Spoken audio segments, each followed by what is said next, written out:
Bienvenidos amigos y amigas a nuestro canal, un canal donde sabéis que tenemos oportunidades para conocer a líderes, a pastores y a jóvenes que nos puedan bendecir con su testimonio. Y en esta ocasión tenemos al pastor Josep Bordera, el cual sirve en la primera iglesia evangélica bautista de Madrid, conocida por todos como la iglesia de Laci. Así que bienvenido, Josep. Muchas gracias, Eli. Buenos días a todos. Qué bueno tenerte con nosotros. Y para empezar, quisiera pues preguntarte acerca de cómo fue tus primeros pasos con el Señor. Si eres de esas personas que has conocido a Dios desde la familia, desde pequeño, o si quizá has reforzado más esa fe, esa relación con Él a lo largo de tu juventud, de tu adolescencia. Cuéntanos.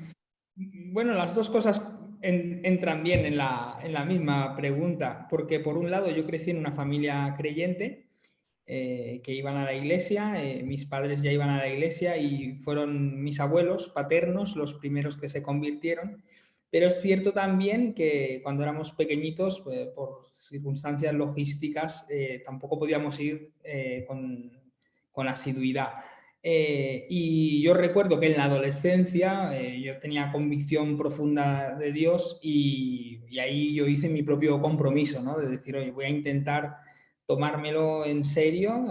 Tenía unos 12 años, recuerdo, y a mí mismo pues me hice el compromiso de decir, voy a tomármelo en serio porque yo creo que este es el camino que quiero seguir, ¿no? Entonces sí que recuerdo la época de la adolescencia como una época de mucho desafío y de muchos retos, porque también es la época que empecé a servir en la iglesia, que me bauticé, que el líder de jóvenes de la época pues me animó a prepararme en el seminario de la iglesia y a empezar a dar mis primeros pasos en lo que era el servicio.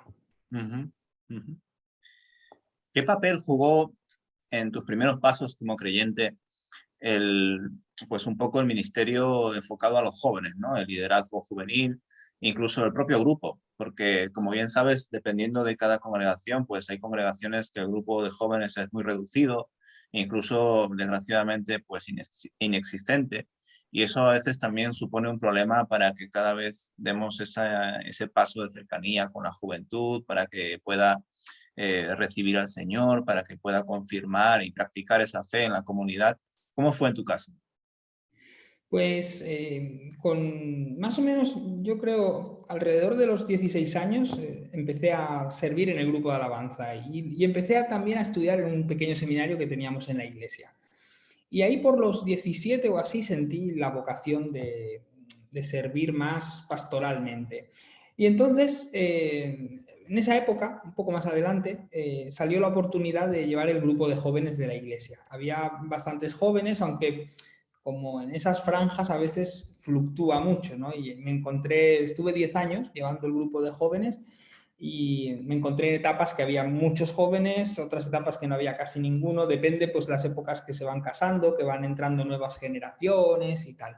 Pero para mí jugó un papel muy importante, sobre todo a nivel personal, en el sentido de que pude desarrollar mucho las capacidades de trabajar. Yo era muy tímido, súper tímido, antes me costaba mucho más relacionarme y el hecho de tener que trabajar con muchas personas, con muchos jóvenes, pues me hizo tener que esforzarme mucho, crecer, ¿no? y salir adelante o vencer un poco mis reticencias o mis miedos en ese sentido. Así que de alguna manera eso me empoderó a crecer, ¿no? Y tuve la oportunidad de estar en la iglesia en la que crecí antes de pasar al pastorado ya, de estar Uh-huh, llevando 10 años con el grupo de jóvenes.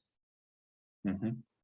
Pues cuéntanos un poco acerca de esa experiencia, porque por un lado entendemos la importancia de la conversión, de encontrar tu propia identidad como creyente, más aún si vienes de padres evangélicos, pero por otro también está la importancia de saber a qué me ha llamado Dios, para qué me ha salvado Dios, ¿verdad? Es decir, qué atributos, qué dones, qué recursos que Dios me ha dado, debo primero identificarlos y luego emplearlos para la extensión del reino de Dios. Así que en esa línea nos puedes contar un poco cómo fue esa experiencia en la cual pues vistes que tenías un corazón pastoral, que querías formarte para ello, que querías involucrarte mucho más en la iglesia. ¿Cómo fue esa etapa? Pues, a ver, no lo recuerdo ya con claridad, pero sí recuerdo eso. Fue entre los 16 y 17 años porque coincidía que era lo que ahora es primero de bachillerato. más o menos, en ese momento. Coincidió, empecé sirviendo en la alabanza y en principio yo pensaba que eso era lo que me llamaba más. Pero cuando en el seminario de la iglesia empecé a estudiar la Biblia y en la iglesia empezaron a darme oportunidades pues, para organizar la reflexión con los jóvenes, para predicar algún día, para empezar a practicar, me empecé a dar cuenta de que lo de la alabanza me gustaba mucho, pero que me tiraba mucho más y que tenía, o que de alguna manera me sentía llamado a, a predicar. No tuve tampoco nunca una experiencia que digas una luz brillante del cielo, wow, que te dice, venga, Josep, tienes que hacer esto. Pero sí que lo tenía muy claro en el fondo de mi corazón. Y en esa época, más o menos, en esos 2 años de esa época del bachillerato, yo recuerdo que incluso les dije a mis padres, digo, yo lo que quiero estudiar realmente es teología. Y claro, ellos en esa época, aun siendo de la iglesia, dijeron, hombre, estudia otra cosa, un trabajo, sácate una carrera que te puedas ganar mejor la vida. Pero yo tenía muy claro que me interesaba mucho o que tenía o que sentía esa vocación pastoral. Me imagino que a veces es difícil de desligar y va de la mano esa sensación de que tienes la vocación y con la posibilidad de desarrollarla. Y en ese sentido me he encontrado muchas personas en el camino que me han ayudado dándome oportunidades. En la iglesia donde crecí daban muchas oportunidades a los jóvenes que había, nos dejaban predicar. Yo a veces pienso, digo, ¿qué tostones les habré dado a los hermanos de aquella iglesia cuando tenía 19 o 20 años y no tenía ni mucho menos las capacidades y los conocimientos que tengo ahora? Pero los hermanos me aguantaban con mucho amor y me decían, qué bien que ha salido esto, y de alguna manera te iban animando a seguir trabajando y a seguir creciendo. Y en ese sentido, creo que eso ha influido mucho, las oportunidades de muchas personas que han ido pues tendiendo la mano y decir, oye, venga, va, predica aquí, haz esto, haz lo otro, ¿por qué no pruebas por aquí? Entonces he servido en muchas áreas de la iglesia, he aprendido mucho de cómo funciona mi iglesia en la que crecí. Y creo que eso también me dio tablas a la hora de llegar al pastorado, que llegué a los 32 años, cuando realmente cogí la primera iglesia. Ujú.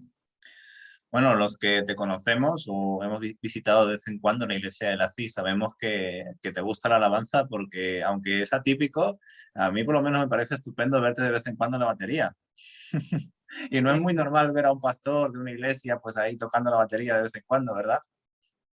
Sí, pero me encanta. Es un instrumento que disfruto muchísimo. De hecho, si no, me da pena no haber aprendido más música y no saber tocarla mejor. Y cuando alguien toca en la iglesia y lo escucho tocar bien, disfruto un montón. Sí, sí, Qué es bueno, qué bueno. genial. Muy bien. Bueno, otra etapa también que me gustaría que nos puedas compartir, sobre todo para aquellos jóvenes que se encuentran justamente en esa situación, ¿no? Ya sabes, la situación de no quiero vivir solo. Ya sabemos que es legítimo ser una persona soltera, pero hay personas que quieren formar una familia, casarse, tener hijos, etcétera. Y claramente es uno de los, ¿cómo te puedo decir, no? De los casos, de los momentos en los que a veces dudamos, ¿no? Con quién debo dar ese paso, incluso cuando ya se empieza esa amistad, ese noviazgo, en qué momento me debo casar, todas estas preguntas que nos surgen, ¿sabes? Que seguramente suelen ser en la etapa de la juventud, en la mayoría de los casos. Así que si te parece bien, estaría genial que nos puedas compartir también tu experiencia, cómo pudiste dar ese paso, en qué aspectos el Señor te pudo también dar esas señales para comprometerte, para casarte, para formar una familia. Wow, es un tema complejo, ¿eh? Yo te voy a Ya. decir, ahora que no nos oye nadie, que era súper tímido y me costaba un montón relacionarme con las chicas. La verdad que cuando era joven me costaba mucho. Tardé mucho dentro de mi grupo. Me pasó eso que a veces en las iglesias pasa, que es sentirse un poco descolocado, porque mis amigos generacionales se fueron casando muy pronto. En mi iglesia era más bien costumbre que se casaran temprano y yo me fui al seminario, estudié, pasé ahí los años y entonces me casé con casi 7, 8 años más tarde que el resto. Y recuerdo que sí, que la verdad que es complejo y no siempre es sencillo. Vista la perspectiva desde ahora, con los años y tal, yo diría que hay que perderle el miedo y el respeto. con cariño lo digo, a veces en la iglesia nos hacemos una idea que termina asustándonos de cuál es el plan de Dios para mi vida, con quién querrá el Señor que me case, cuál es la persona perfecta.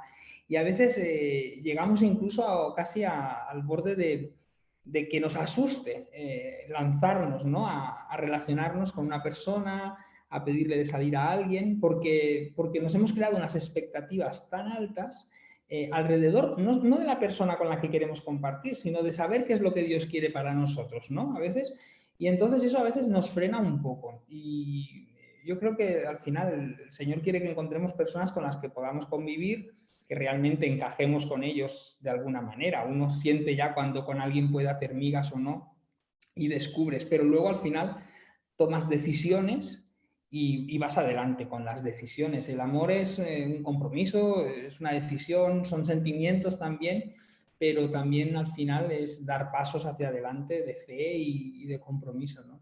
No sé si Ujú. eso puede servir, pero ciertamente que es algo complejo que deberíamos de tratar más en las iglesias y en los grupos de jóvenes, porque es algo que siempre preocupa a todas las generaciones de jóvenes y adolescentes. Mm, sin duda. Bueno, en relación ya a lo que has estado planteando, que es un poco tu experiencia, ¿no? En las diferentes iglesias que has estado, que si quieres también puedes nombrarlas para que así nuestros oyentes sepan un poco tu recorrido ministerial. Pero enfocado a ello, te quería preguntar ya una vista un poco más general, panorámica, acerca de la juventud. ¿Qué cambios has visto, positivos o negativos, a lo largo de todo este tiempo que has estado sirviendo, ¿no? Desde tu propia juventud, adolescencia, hasta incluso hoy en día, ¿no? Como un pastor que ya eres de una iglesia grande como LACI, pues que nos puedas compartir cómo es, según tu punto de vista, cómo ha sido la evolución de los ministerios relacionados con los jóvenes. Wow. Yo creo que tenemos oportunidades y peligros en el ministerio juvenil. Grandes oportunidades, pero también grandes peligros. Como iglesias, he formado parte de 3 iglesias. La iglesia de Gabá, que es un pueblo al sur de Barcelona en el que yo crecí. La iglesia del Redentor en Sabadell, una iglesia bautista, que es la primera iglesia, es una iglesia de la UEB, que es la que me dio la oportunidad de entrar al pastorado, y ahora la iglesia de LACI desde hace un par de años. Creo y me gusta entender el pastorado como algo largo, como caminos de larga duración, donde acompañas a las personas en etapas vitales importantes, ¿no? Y así lo entiendo. Entonces, entiendo que si Dios quiere, y salvo que a veces pues entiendes que una etapa se ha terminado, ¿no? Pero pues me gustaría estar aquí muchos años, como en la otra iglesia que he estado antes también, pues estuve una buena etapa. Y en el tema juvenil, de lo que he visto en las 2 experiencias anteriores y un poco aquí en esta, es que a veces corremos el riesgo como iglesias de querer que los jóvenes vengan a la iglesia, pero de hacer nuestra iglesia. Yo a veces he tenido en las muchas iglesias que he conocido la sensación de que hay iglesias que quieren que los jóvenes vengan a la iglesia, a la iglesia de ellos, a la que ya existe, a la de los más mayores, por decirlo de alguna manera.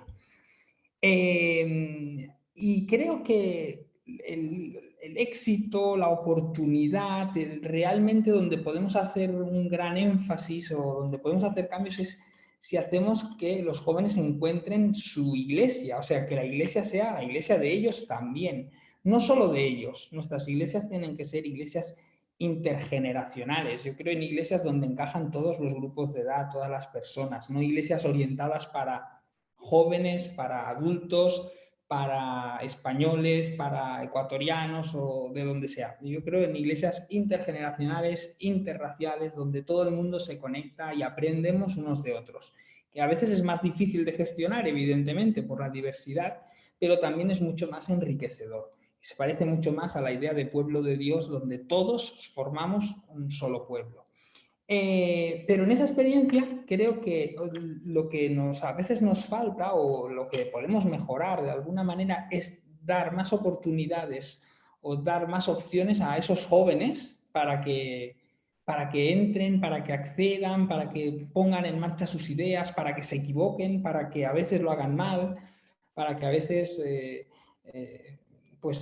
la fastidien sin querer. Y yo recuerdo una vez que se nos ocurrió hacer una obra de teatro en nuestra iglesia con los jóvenes, y al cabecilla de la obra se le ocurrió hacer una obra muy irónica, muy agria en el de esto, y le seguimos. Así que hicimos una tontería allí muy grande en la iglesia y nos echaron una buena bronca luego los pastores, pero nos dieron la oportunidad y lo pudimos hacer, y nos pudimos equivocar y aprender de que habíamos hecho algo que realmente habíamos faltado el respeto aquella vez a las personas de la iglesia sin querer, pero lo habíamos hecho mal, ¿no? Y creo que está bien a veces tener la oportunidad de hacer las cosas, de probarlas, de intentarlas y de dar muchas alternativas. Y yo en ese sentido además me siento muy agradecido de las muchísimas alternativas que he tenido en la iglesia por parte de mis líderes, pastores, de las personas que me han conocido, de personas que me han dado esa oportunidad, porque al final así es como aprendes, es como te curtes, es como te equivocas, te caes. Y yo creo que eso es importante para nuestras generaciones. Tenemos que hacer que nuestras generaciones nuevas de jóvenes que tenemos, y tenemos muchos y tenemos potencial, encuentren que la iglesia es su iglesia también, que responde a sus necesidades, que pueden encontrarse ligados o unidos con lo que pasa el domingo ahí, que no es algo exclusivamente para sus padres de ellos o para sus abuelos, sino que realmente la iglesia tiene algo que decirles. Entonces nosotros tenemos que ser capaces de conectar el mensaje de Jesús. Y creo que el mensaje de Jesús es el mejor mensaje que hay, yo estoy convencido. O como dice el pastor John Orbeck, en esto me he jugado hasta los zapatos, porque al final, pues tú y yo, por ejemplo, Eli, estamos sirviendo al Señor en el ministerio, lo cual quiere decir que estamos convencidos del todo de lo que hacemos. Pero al mismo tiempo creo que tenemos que saber conectarlo, ¿no? Tenemos el mejor mensaje, pero tenemos que saber conectarlo con las nuevas generaciones para que ellos también lo entiendan, lo puedan vivir y tengan en ese proceso de crecimiento que es la fe, la oportunidad de descubrir a Jesús, como en algún momento yo recuerdo haberlo descubierto para mi vida. Ujú. Muy buena reflexión, Josep. Es cierto. Claramente la libertad es un don, es un regalo de Dios, y para acertar hay que dar también, pues, espacios para equivocarse, ¿verdad? Y es cierto que en la iglesia a veces, por miedo a que los jóvenes no cometan errores, o incluso los nuevos, ¿verdad? No tienen por qué ser jóvenes, los nuevos, pues evitamos que existan oportunidades para que acierten, para que crezcan, para que evolucionen, y eso puede ser un problema, es cierto. En esa línea, vamos a seguir un poco más, nada más reflexionando sobre la juventud hoy en día, cómo está.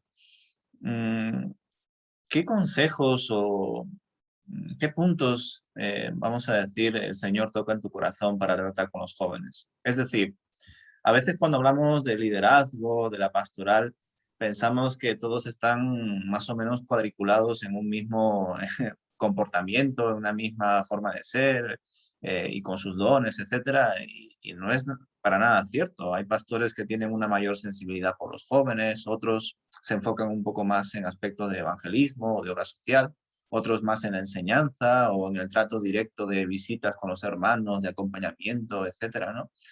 Entonces, en medio de todo ese panorama donde cada pastor tiene su propia sensibilidad, en cuanto a los jóvenes, ¿qué consejos o qué sensibilidades el Señor te está mostrando últimamente? Bueno, yo creo que son unos tiempos, vivimos en una sociedad complicada para ser joven y creyente. No es fácil. Seguro que en otras épocas ha sido peor. O sea, tampoco no soy de los que va todo el día diciendo, ay, qué mal, qué tiempo más difícil nos ha tocado vivir. Pero es cierto que con la pandemia y ya de por sí la manera de entender la fe en nuestra sociedad nos hace ir un poco a la contra. Y entonces como jóvenes y como personas de cualquier franja de edad, siempre es difícil. Parece que uno tenga que estar dando razón de la fe y explicándose de vez en cuando habla con alguien y le dice que va a una iglesia, que asiste a una iglesia, que cree en Dios. Porque muchas veces, al menos en el mundo occidental, se tiende a ridiculizar a la persona que va a la iglesia. Hay otros colectivos a los que no se les ridiculiza por sus ideas, pero a nosotros sí. Entonces, de cara a los jóvenes, yo creo que sí es muy importante, como decías tú, Eli, que tengan clara la identidad, que cada uno descubra su identidad en Jesús, de decir, oye, yo soy creyente y no pasa nada. Y es difícil porque es todo un reto, porque mostrarlo entre los amigos, mostrarlo en el trabajo, hablar abiertamente de ello, saber encontrar el equilibrio de no ir dando bibliazos a todo el mundo, porque tampoco eso no te ayuda, pero sí de poder hablar de la fe cuando se crean las oportunidades, pues no es fácil. Yo creo que a todos nos cuesta. Yo, entre mis dones, pues seguramente una de las cosas que más me cuesta a veces justamente es la parte más evangelística, de hablar de tú a tú con personas, pero he tenido la oportunidad, a veces pues por eso, porque en el fondo a lo mejor soy un poco más tímido de lo que parece, y tal, pero he tenido las oportunidades, muchas en el trabajo a lo largo de los años, trabajando secularmente, de hablar de Jesús, de compartir con los compañeros, de decir, estoy estudiando teología o estoy llevando una iglesia aparte del trabajo aquí o allá, ¿no? Y bueno, la cosa creo que es aprender a valorar la fe que tenemos, aprender que al final la fe es algo que podemos valorar. Creo que para los jóvenes también de hoy es importante que podamos entender que como creyentes a veces no tenemos respuestas para todo y que hay respuestas difíciles incluso o preguntas muy complejas que hacernos, ¿no? Hoy en día una de las estadísticas dicen que una de las razones por las que las personas dejan de ir a la iglesia es porque no entienden el sufrimiento en el mundo, cómo Dios lo permite, esa pregunta que siempre flota en el aire, ¿no? Y a veces hay preguntas para las que simplemente no tenemos respuesta, para las que no acabamos de entender, y a veces la fe, como de alguna manera nos da paz, nos da tranquilidad, nos ayuda en el camino, pero también al mismo tiempo sabemos que mientras avanzamos en el camino de la fe no lo sabemos todo, no lo entendemos todo, como dice el apóstol Pablo, a veces vemos a través de un cristal como medio borroso sin acabar de entender las cosas, ¿no? Y creo que eso es parte del secreto de una vida larga en el camino de la fe, saber que uno no tiene respuestas para todo, que hay a veces cosas que se nos escapan de la mano. Yo creo que para los jóvenes es importante pensar que necesitamos a la iglesia, que necesitamos a las personas que forman la iglesia, a la comunidad, porque es mucho mejor y más fácil y de más ayuda seguir a Jesús juntos que seguirlo por separado. La gente que a veces va un poco como el llanero solitario, de no, yo no necesito de nadie, no necesito de la iglesia y tal, pues creo que es más difícil. Necesitamos los unos de los otros para animarnos. Y que es bueno planteárselo como un camino de largo recorrido donde Jesús sea el centro de nuestras vidas, porque sobre todo en la juventud es un momento de tomar muchas decisiones. ¿Qué Mm. estudiaremos? ¿En qué voy a trabajar? ¿Con quién me casaré? Si voy a tener o no hijos, si me voy a vivir a este sitio o a este otro lugar. Entre los 16 y los 30 años tomamos un montón de decisiones importantísimas y algunas de ellas luego nos pesan mucho. Yo a los jóvenes que puedan escuchar la entrevista les diría lo que a veces les decía a los míos: intentemos tomar decisiones que no conlleven luego también peajes muy grandes. O sea, te puedes equivocar porque la juventud está a veces para equivocarse y también para hacer alguna tontería, porque todos las hemos hecho, pero es importante que eso no nos condicione o nos deje peajes tan grandes que luego nos penalicen el resto de la vida. Y para eso creo que es inteligente acercarnos a Dios. Creo que esa Eclesiastés, ¿no?, que habla en varias ocasiones: alégrate joven en los días de tu juventud, pero acuérdate que Dios te va a juzgar sobre todas las cosas.